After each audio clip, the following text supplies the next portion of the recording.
వేల్ సమస్యతో బాధపడుతున్నారా? ఇప్పుడు లేజర్ చికిత్సతో ట్రీట్మెంట్ రేంజ్ హాస్పిటల్స్ లో శాశ్వత పరిష్కారం. ఇప్పుడే సంప్రదించండి. అంజలి మరణం ఈరోజు తెల్లవారుజామున 2 గంటలకి డిక్లేర్ చేయడం జరిగిందండి హాస్పిటల్ యాజమాన్యం. ఇన్ని రోజులుగా 23వ తారీఖున జరిగింది ఈ విషయం. ఈ రోజు వరకు కూడా చాలా నరకం అనుభవించింది ఆ అమ్మాయి. చాలా క్షోభకు గురైంది. ఆమెను టార్చర్ పెట్టి ఈ విధంగా ఉన్నటువంటి వ్యక్తుల్ని ఎవరిని కూడా పిల్లకి న్యాయం జరగాలంటే ఏం చేయగలరండి? మ్యాక్సిమం ఇటువంటి విషయం ఇంకొకరికి జరగకోకుండా, ఇటువంటి పరిస్థితి ఏ ఆడపిల్లకి రాకోకుండా చూడండి. ఇది ఒకటే ఆ పిల్లకి చేయగలిగిన న్యాయం. రోజు తెల్లవారుజామున నాగాంజలి చనిపోయినట్టు హాస్పిటల్ యాజమాన్యం నిర్ధారించింది. నాకు వరుసకి చెల్లెలవుతుంది. ఈ ఇన్సిడెంట్ గత వారం ఆదివారం జరిగినప్పుడు మాకు తెలిసింది. చాలా బాధపడ్డాం. అంటే ఈ సిచ్యువేషన్ ఎలా ఉంది అంటే కనుక, ఒక హాస్పిటల్లో ఆ తల్లిదండ్రులు పడిన క్షోభ అవ్వచ్చు, ఆ అమ్మాయి ఆత్మహత్యం చేసుకోవాల్సిన పరిస్థితి ఎందుకు వచ్చింది అసలు. సో అందులో హాస్పిటల్లో ఎవరైనా ఒక ట్రీట్మెంట్కి వెళ్తారు, హాస్పిటల్లో వైద్యులు కూడా దేవుడితో సమానం అంటారు. కానీ అలాంటి దైవ సమానం అని మనం భావించే సొసైటీలో అనుకుంటున్నాము.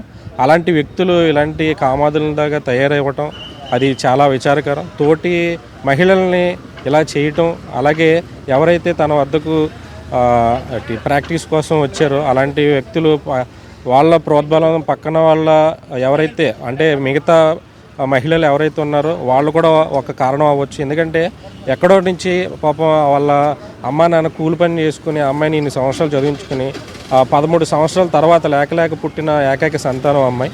సో అలాంటి అమ్మాయి ఉన్న చదువులు చదువుకుని ఎంతో కొంత ఆర్థికంగా వాళ్ళకి వెసులుబాటు కల్పించాలనే దృక్పథంతో, ఒక ఆశయంతో అమ్మాయిని చదివించడం జరిగింది. మీ చెల్లి కాబట్టి చిన్నప్పటి నుంచి మీరు చూస్తుంటారు, అంటే స్వతహాగా ఎలాంటి వ్యక్తిత్వం? తన అయితే చాలా మెరిట్ స్టూడెంట్ అండి. ఎందుకంటే పేరెంట్స్ని గ్రౌండ్ లెవెల్ నుంచి వాళ్ళు ఎంత కష్టపడి అమ్మాయిని చదివిస్తున్నారు అనేది అమ్మాయికి బలంగా నాటుకుపోయింది.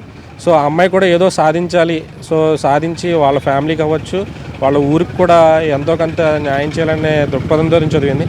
కాకపోతే ఇక్కడ ఉన్న సొసైటీలో ఇలాగా అంటే కామ్గా ఒక మెరిట్ స్టూడెంట్ ఎంతైతే హైయెస్ట్ చేయాలో ఎక్స్పెక్ట్ చేసిన దానితో కంపేర్ చేస్తే మనం సినిమాల్లో చూస్తూ ఉంటాం, ఏది అమ్మాయిల్ని ఇలా చేశాడు అని చూసాము. అలాంటిది రియల్ లైఫ్లో జరిగింది.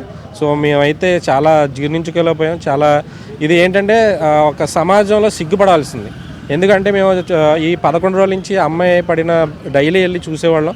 ఆ అమ్మాయి ఆ బెడ్ మీద ఉన్న పరిస్థితులు అవ్వచ్చు, లేదంటే ఆ అమ్మాయి పడిన క్షోభ అవ్వచ్చు, మనం మాటల్లో వర్ణించలేం. ట్రీట్మెంట్ విషయంలో మీకు ఏమైనా అనుమానాలు ఉన్నాయి? ట్రీట్మెంట్ అంటే ఒకటేనండి, జరిగిన 2 రోజులు కూడా యాజమాన్యం నుంచి అయితే సరైన స్పందన లేదనేది వాళ్ళ బంధువులు అవ్వచ్చు, మేము వెళ్ళిన తర్వాత కూడా మాకు అర్థమైంది. ఎప్పుడైతే కలెక్టర్ ఆధ్వర్యంలో ట్రీట్మెంట్ అనేది స్టార్ట్ చేశారో అప్పుడు ఆ పేరెంట్స్కి కొంచెం ఒక నమ్మకం వచ్చింది. అదైతే మేము చూసాం. కానీ ఆల్రెడీ ఏదైతే అమ్మాయి పాయిజన్ తీసుకుందో ఇంజెక్షను, ఆ డాక్టర్స్ ఆల్రెడీ చెప్పారు బ్రెయిన్ అనేది కంప్లీట్గా డెడ్ అయింది అని. కానీ మళ్ళీ తర్వాత అది కొంతవరకు పనిచేస్తుంది, కొంతవరకు పని చేయట్లేదు అనేది కొంచెం అనుమానాస్పదంగా కూడా అప్పుడు మాట్లాడడం జరిగింది. కానీ తర్వాత ఏదైతే ట్రీట్మెంట్ గవర్నమెంట్ దృష్ట్యా కలెక్టర్ ఆధ్వర్యంలో జరుగుతుందో అది ఎన్ని రోజులు ఉంటుందని చెప్పలేదు అని జరగడం జరిగింది. కాకపోతే నిన్న తెల్లవారుజామున అంటే ఈరోజు తెల్లవారుజామున 2 గంటలకి అమ్మాయి చనిపోయినట్టు నిర్ధారించారు. సో ఇది మార్నింగ్ 8 గంటల ప్రాంతంలో వాళ్ళ కుటుంబ సభ్యులు, వాళ్ళ తండ్రి గారు, అమ్మగారు ఎవరైతే ఉన్నారో వాళ్ళ కుటుంబ సభ్యుల ఆధ్వర్యంలో ఇక్కడికి పోస్ట్మార్టంకి తీసుకురావడం జరిగింది. సో మేము కూడా మాకు తెలిసిన వెంటనే ఇక్కడికి హాస్పిటల్కి చేరుకున్నాం. సో వాళ్ళ బాధ అయితే కనుక వర్ణించడం, ఇలాంటి కామాంధుడిని, ఇలాంటి నీచుడిని అసలు కూడా ఈ సమాజంలో బతకడానికైతే అర్హుడు కాదు. ఇలాంటి వాడికి గవర్నమెంట్ తరఫున న్యాయం జరగాలి.